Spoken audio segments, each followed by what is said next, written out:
Hello guys, this is Jungjae Kim from Asian Boss Next. Starting from December 2019, COVID-19 pandemic has been one of the biggest issues around the world thus far.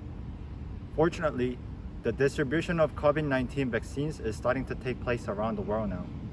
However, people are discussing whether these vaccines are reliable or not. This is because there has been many negative side effects reported through news articles such as quadriplegia or even death. So people are worrying if they should get the vaccines or not. Do you guys think we should get the vaccines no matter what the media says? Or should we wait until the vaccines are 100% reliable? Let's hear some opinions of the citizens.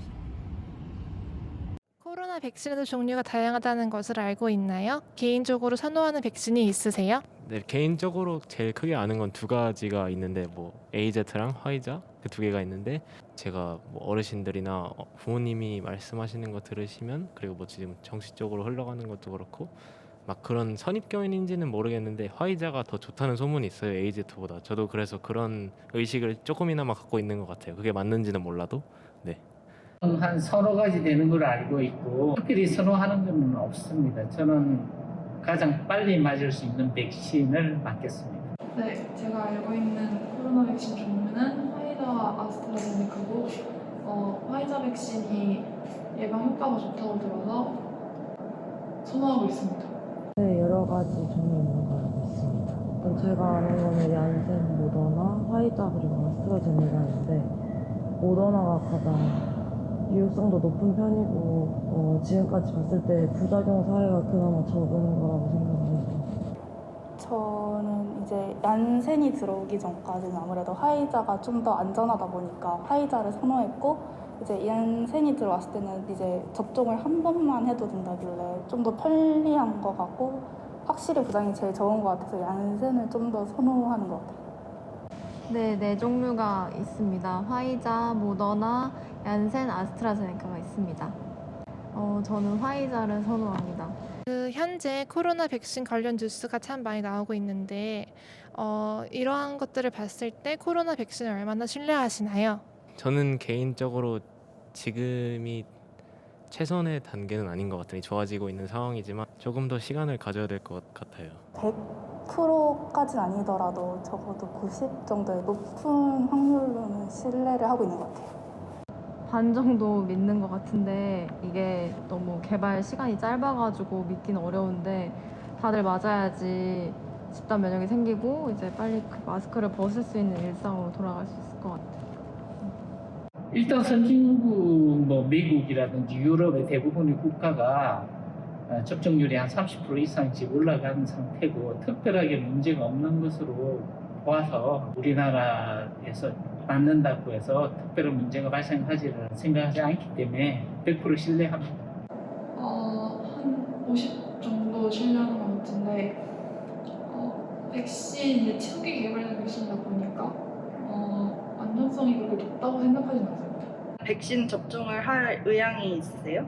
물론이죠. 네, 저는 할 의향이 있습니다. 그냥 하루라도 빨리 이 상황에서 벗어나고 싶어요. 근데 유일한 방법이 그것밖에 없으니까 일단 뭐라도 하고 봐야죠. 부작용이 일어난다면 어쩔 수 없는 일이고 모든 항생체를 투여하면 부작용이 어느 정도 있을 수밖에 없어요. 최근 코로나 백신을 2차례나 맞고도 확진 판정을 받은 사례가 있습니다.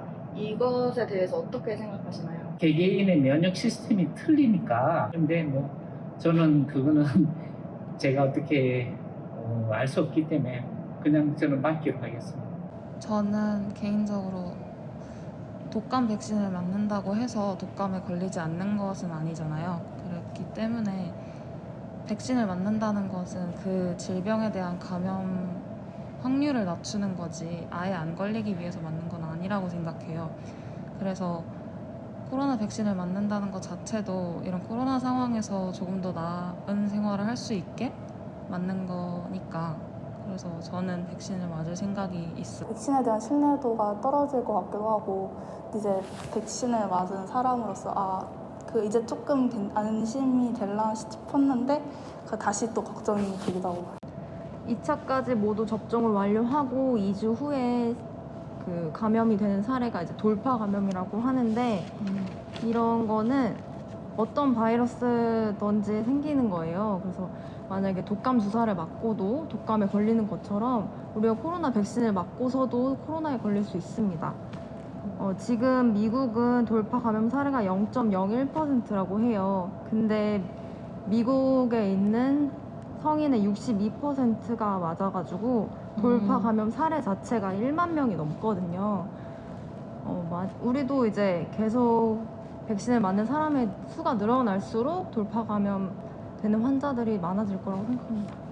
한 질병에 대응하는 백신이 나오기까지 보통 5년에서 10년 정도 걸린다는데 코로나 백신의 경우 2년도 채 되지 않았지만 벌써 백신이 개발되었습니다. 이러한 상황에 대해서 이 코로나 백신 발명 기간에 대해서는 어떻게 생각하시나요? 세계적으로 퍼진 거고 전국적으로만 퍼진 게 아니라 그래서 모두 다 같이 함께 같은 생각으로 이렇게 대응을 하고 있다는 것에 참 되게 좋다고 봅니다. 근데 아직 더 갈 길은 멀다고 봐요.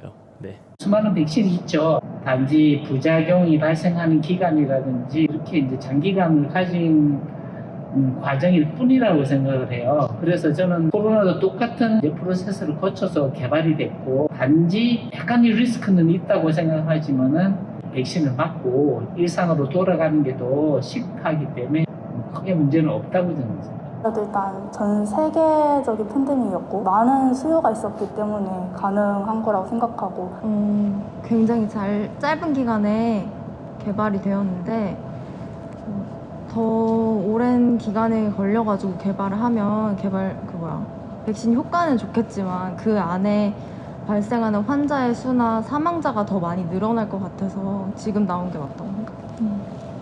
언론에서 백신에 대한 부작용이 많이 보고되고 있지만 의료진들은 백신 접종을 추천하고 있습니다. 코로나 백신이 실제로 코로나를 예방하는데 어떤 큰 역할을 하고 있다고 생각하시나요? 일단 저보다는 저희 부모님이 더 잘 아실 거예요. 지금 해외에 거주하고 계셔서 지금 화이자 2차 접종까지 다 끝낸 상태라서 지금 부모님 피셜로 들어보면은 뭐 90몇 % 정도 면역력이 생긴대요. 뭐 완전한 건 아니지만 부모님들도 어느 정도 지금 부작용이 있으신지 아시고 뭐 그만큼 또 지금 일상생활에서 항생체를 투여한 게 병으로뿐만 보호뿐만이 아니라 그러니까 뭐 시선이나 뭐 그런 것들도 많이 달라진다고 해요. 사회적으로도 되게 괜찮은 건 같아요. 부작용이 있어도 백신을 맞으라고 권하는 거는 사실 의료진의 입장에서는 당연하다고 생각을 해요. 왜냐면 맞아야지 이제 하루빨리 사람들도 코로나에 대한 걱정도 적어지고 어쨌거나 세계가 좀 더 안전해지는데 뒷받침이 되는 거니까. 아무리 백신을 맞고 다시 확진이 된 사례가 있다고 하더라도 예방이 될 거라고 생각을 해요. 근데 백신을 맞았다고 해서 사람들이 이제 마스크를 벗고 너무 다들 더 많이 외부 활동을 하고 이렇게 되는 것이 나중에 더 안 좋은 사례를 초래할까 봐 걱정이 되는 부분도 있긴 해요. 아직까지는 우리나라에서 그렇게 많은 사람들이 대다수의 사람들이 백신을 맞은 상태는 아니잖아요. 그렇기 때문에 그런 관련된 결과는 아직 정확하게는 모르겠지만 그래도 효과가 있으니까 전문가들이 추천을 하는 거라고 생각하고 충분히 괜찮다고 생각합니다. 부작용은 솔직히 어느 양에다 있을 수도 있다고 생각하고 어느 백신이나 그리고 대다수의 사람들을 위해서 그게 좀 더 맞는 길인 것 같긴 해요. 언론에서는 안 좋은 부분이 더 많이 나온다고 생각을 하고 전문가들은 그래도 그쪽 분야에서 더 많이 아니까 부작용보다 좋은 게 많다고 생각해서 추천한다고 생각을 하고 예방에는 그래도 어느 정도 효과가 있다고 생각합니다.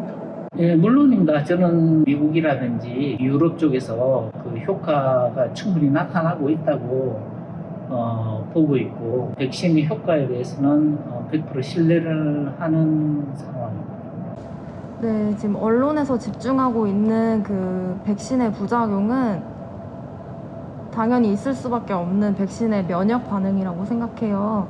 그래서 뭐 이런 면역 반응을 걱정해서 백신을 안 맞겠다라고 하는 거는 말이 안 된다고 생각해요.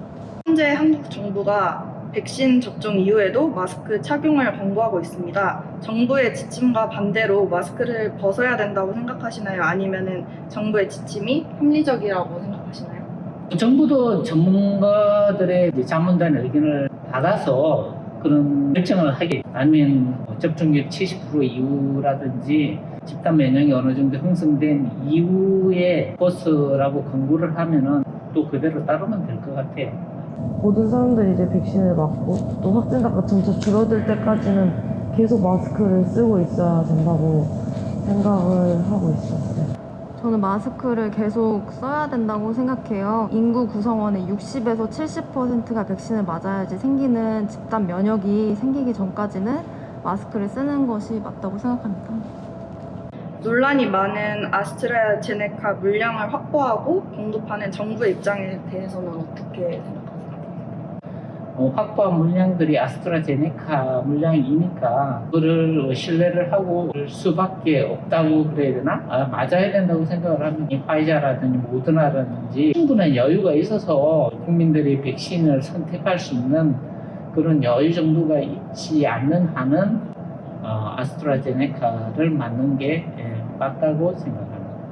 그 점에 대해서는 저도 뭔가 정부에 대한 불만을 가진 적이 있었는데요.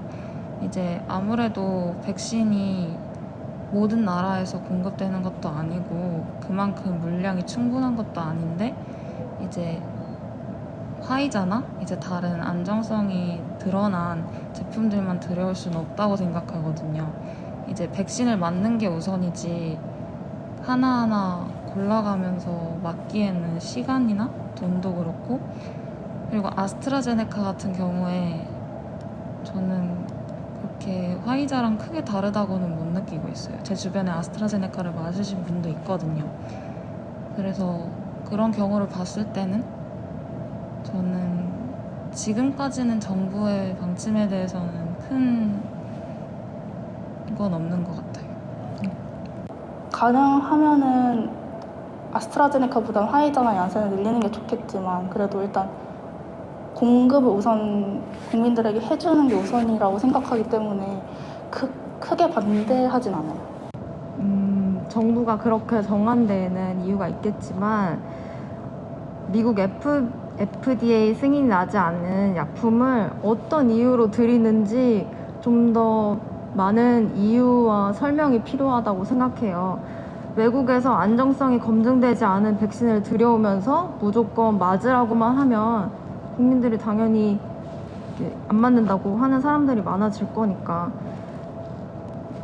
백신을 들여오기 전에 정부는 이렇게 얘기했어요. 다른 백신 확보가 어렵다고 하더라도 속도보다 안전이 더 중요하다고 얘기했거든요. 그 말을 지켜줬으면 좋겠습니다.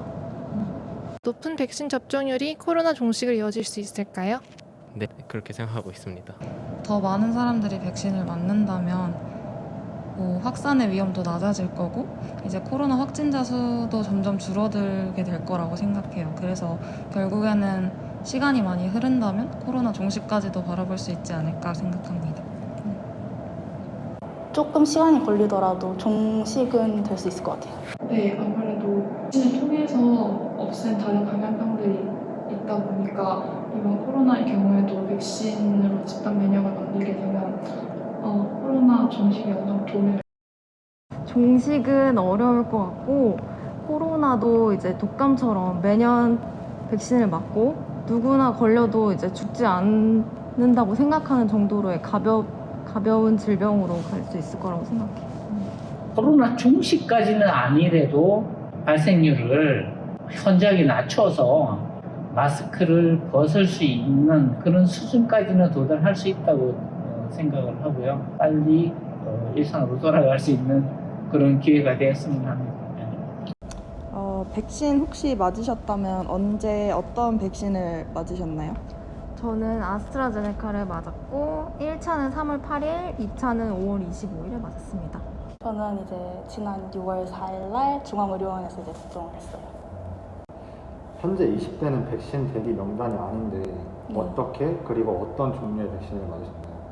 이제 저희 아버지가 이제 출장이 잡혀가지고 직계 가족한테까지 이제 맞춰주더라고요. 그래가지고 이제 아버지 이제 출장 때문에 저는 이제 화이자를 먼저 이제 맞게 되었습니다. 혹시 백신을 맞기 전에 선호하시던 백신이 있었나요? 아무래도 화이자를 선호했죠. 아스트라제네카는 너무 이제 부작용 사례가 많이 이제 보고가 되다 보니까 그래도 아무래도 좀 더 안전한 백신을 선호하는 것 같아요. 지금 맞으신 백신을 그 전에는 신뢰하셨는지, 그리고 맞고 난 이후에 그 백신에 대한 인식이 달라지셨나요?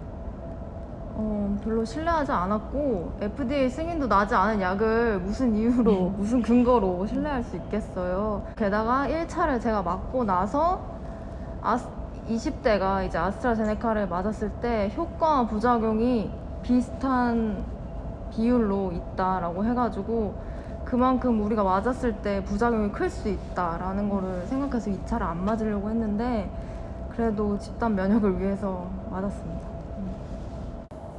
젊은 사람일수록 부작용이 심하다고 하는데 이거에 대해서 어떻게 생각하시나요? 아무래도 겁이 나죠. 저 좀 나이대가 어리고 부모님보다. 그리고 이제 백신을 이제 맞는 가장 부작용이 크다고 하는 나이대니까 많이 이제 걱정은 많이 됐죠. 그 백신을 맞고 나서의 증상 그리고 부작용이 있었다면 그것에 대해서 설명을 좀 부탁드립니다.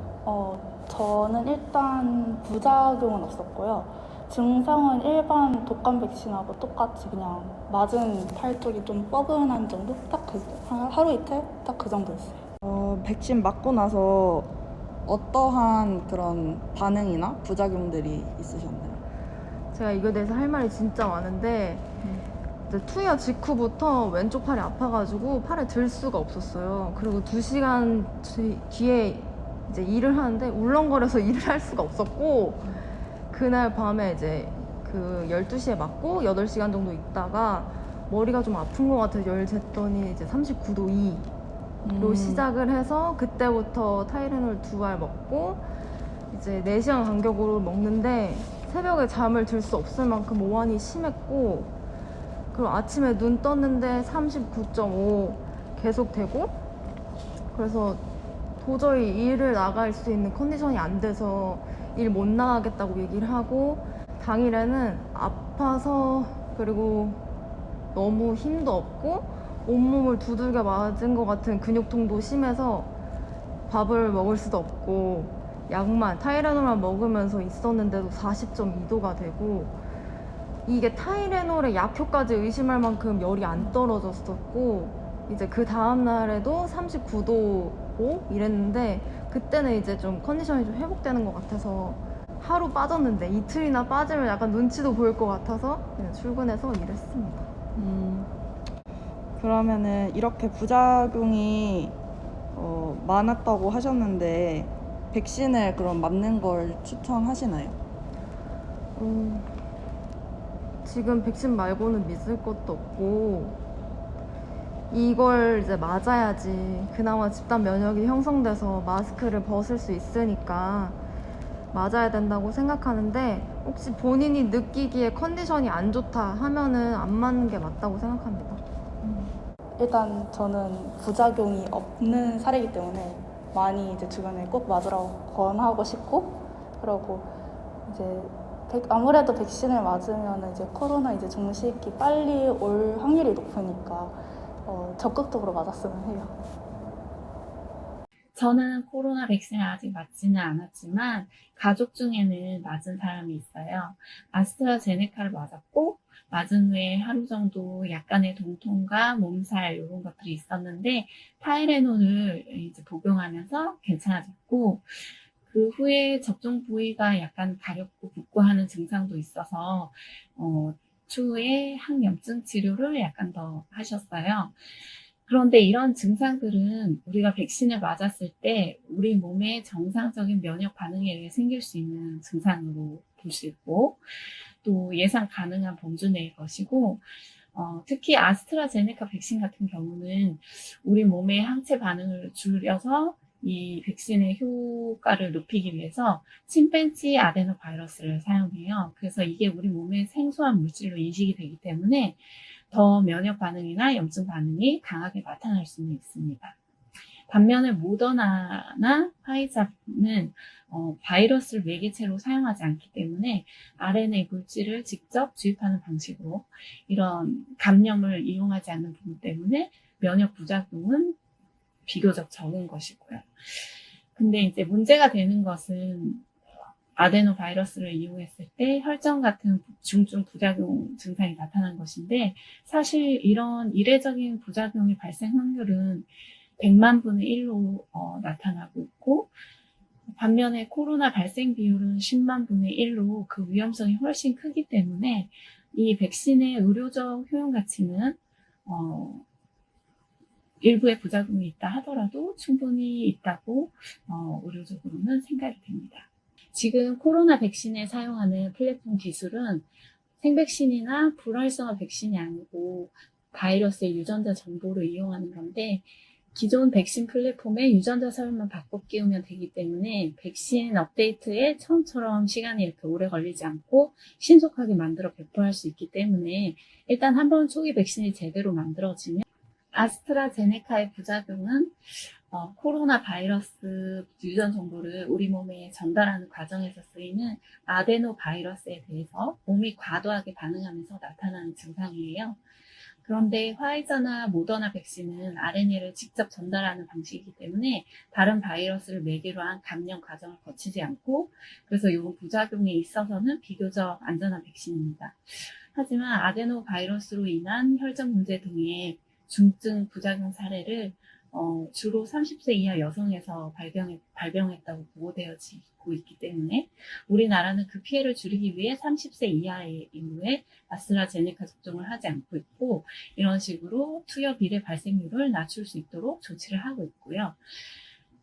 또 화이자나 모더나를 전체 인구에게 투여할 수 없는 이유는 많은 수요로 인해서 공급이 원활하지 않은 점도 있고 또 모더나와 화이자는 영하 20도나 70도의 낮은 상태로만 운반이 되어야 되는데 그런 특수한 유통 배포 과정을 관리할 자원이나 전문적인 관리 인력을 우리나라가 이 빠른 시간 안에 갖추기 어렵다는 부분도 있습니다. 이러한 백신 개발의 용이성이나 적절한 유통을 서포트할 수 있는 공공적인 제반 능력과 또 중증 부작용 발생 비율을 조율할 수 있는 가능성 이런 다양한 조건들을 비교 분석해서 가장 효율적이고 안정적인 방법을 나라에서는 택하는데요. 이런 이유에서 아스트라제네카나 존슨앤존슨 같은 아데노바이러스 타입의 백신은 그 효율성과 공급과 유통의 안정성 때문에 당분간은 우리나라나 다른 많은 국가에서 계속해서 사용하게 될 것으로 생각됩니다. 코로나 바이러스의 종식에 대해서는 이 코로나 바이러스 유행 형태나 성질을 봤을 때 전염성이 굉장히 높고 변이가 빠르고 하기 때문에 이것을 이제 의료적 관점에 근거해서 볼 때는 종식은 당분간은 어렵지 않을까 이렇게 보여집니다. 그래서 코로나 백신을 범인구적으로 다 투여하고 집단 면역이 어느 정도 형성되고 하더라도 계속해서 변이종이 이제 생기고 그에 따른 업데이트된 백신 투여가 지속적으로 이루어져야지만 이 집단 면역 수치가 유지가 될 수 있고 이제 이런 것들이 잘 컨트롤되고 하더라도 국가마다 상황이 다르고 백신의 개발과 공급, 변이의 수치, 전염성의 변화 이런 것들이 계속 유동적으로 변할 수 있기 때문에 마스크나 개인 위생의 중요성은 계속해서 유지될 거고요. 해외로 자유로운 이동이나 이런 거는 계속해서 위험성이 존재할 거기 때문에 계속해서 통제가 필요할 것으로 예상됩니다. So these are some opinions of the Korean citizens. What do you guys think? Do you guys agree with them or disagree with them? Please leave your opinion down below. Don't forget to like and subscribe this video. And as always, stay curious.